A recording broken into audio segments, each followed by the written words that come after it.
and welcome to my channel. I'm a software engineer and today we're going to be upgrading my desk setup. For context, I was at Google for 4.5 years and during that time, I almost never used my desk for actual coding because I would go into the office every day to work. However, I recently joined a company fully remote and now I want to make my space a bit more cozy and a bit more productive for coding. As a result, I bought a bunch of stuff and we're gonna put it all together today. We'll see how this goes. For context, the only thing I've ever built in my life is one bookshelf and I had to get a friend to help me. Either this could go very well and I'll have an amazing productive environment for coding, or I'll end up with a bunch of holes in my drywall and have to call a contractor to fix it. Stay tuned.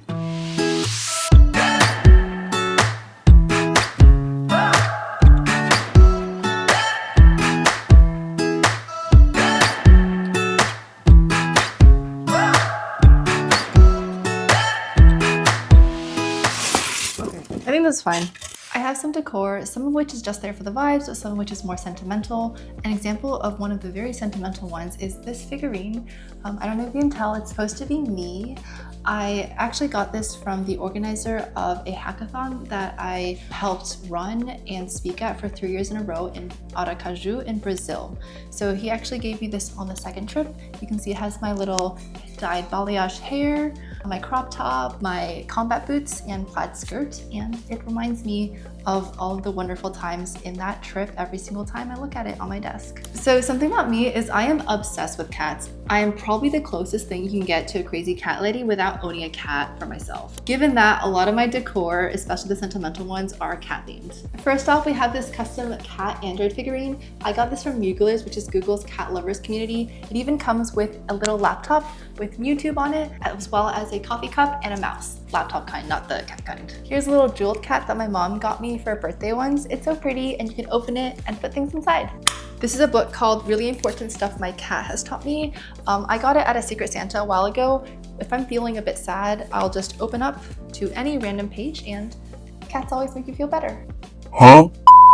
This is custom art based on my favorite board game in the world, Blood on the Clock Tower. I'm so sorry if you know me in real life, you know I talk about this game way too often, but Blood on the Clock Tower is basically a self-deception game, kind of like Mafia, where there's two teams, good and evil. Evil is trying to kill the good team off, good is trying to figure out who the evil team and vote them out. And this is a cat version of it. So you can see each of these cats represents a role in the game. So my friend gave me this for my birthday this year and it's literally my favorite birthday gift ever.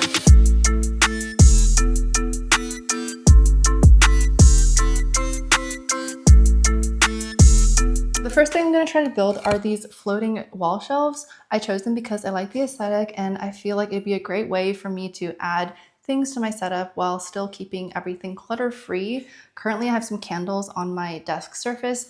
I love them, but unfortunately, they sometimes get tangled within my cables. So this will be interesting because I have literally never used a drill before and never mounted anything before, and I'm going to try to do that now.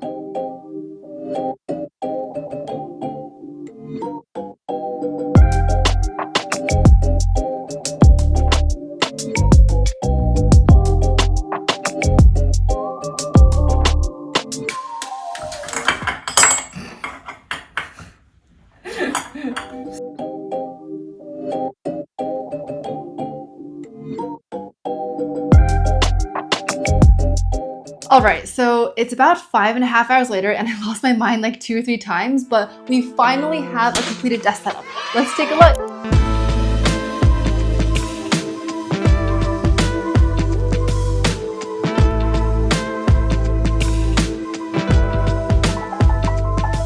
First off, we have this LG 34-inch ultra-wide monitor. I really like this. I got this around 4 years ago, so about 6 months after I joined Google. It's been an absolute game changer. I personally don't like having 2 screens when I code because I feel like when I need to go from screen to screen, I sometimes lose context and my mouse gets lost. Having one big screen makes it really easy for me to have my code, my documentation, Google searches, etc., all just within the same nice monitor. This monitor used to be on a regular monitor stand stand, but today I decided I wanted to try to install a monitor arm. So it took literally 2.5 hours, but I finally got it done. I really like how it looks. It's super sleek, it's really adjustable, and I just, wish I was better at following instructions. For headphones, I have my Sony WH-1000 XM4s. I actually normally use AirPods for coding. However, when I really need to focus, these are really, really helpful.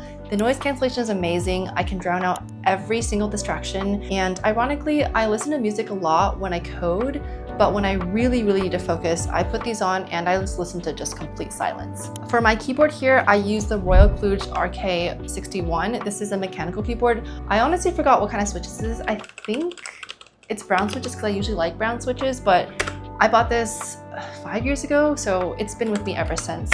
I really like, the lights and everything. It's also very practical.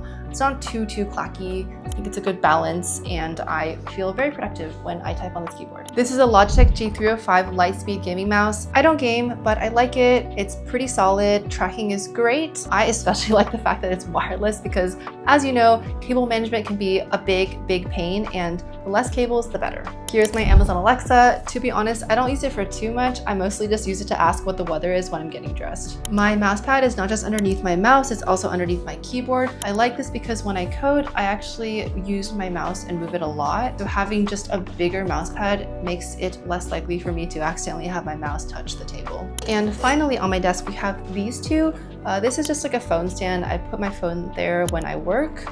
And this is a Stanley cup. I actually got this in my old org at Google. It is the literal reason why I drink normal water. I used to literally only drink LaCroix and Hint water, and having this just motivated me to actually drink tap water. Besides the sentimental stuff I talked about, like the mini-me figurine and the Mugler figurine, I just have some stuff just because. I think this quote is just me and my personality in a nutshell. And this describes how I feel about coding sometimes. Okay, all the time.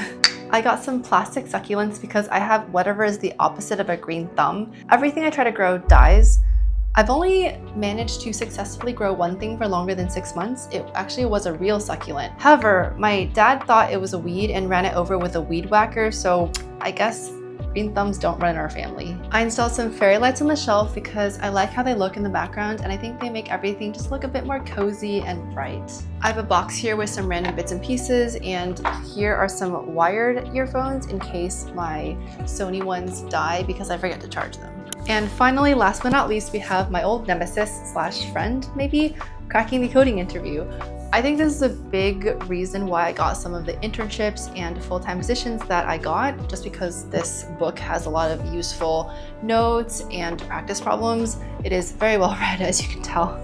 That's the end of my desk tour. I am so happy with the way my setup looks and feels right now. If I had to do any further iterations, I would probably add LED lights on the desk, fix up some of my cable management, and fix some of the drywall holes that may or may not be there covered by some of my decor. Thank you so much for watching, and I'll see you in the next one.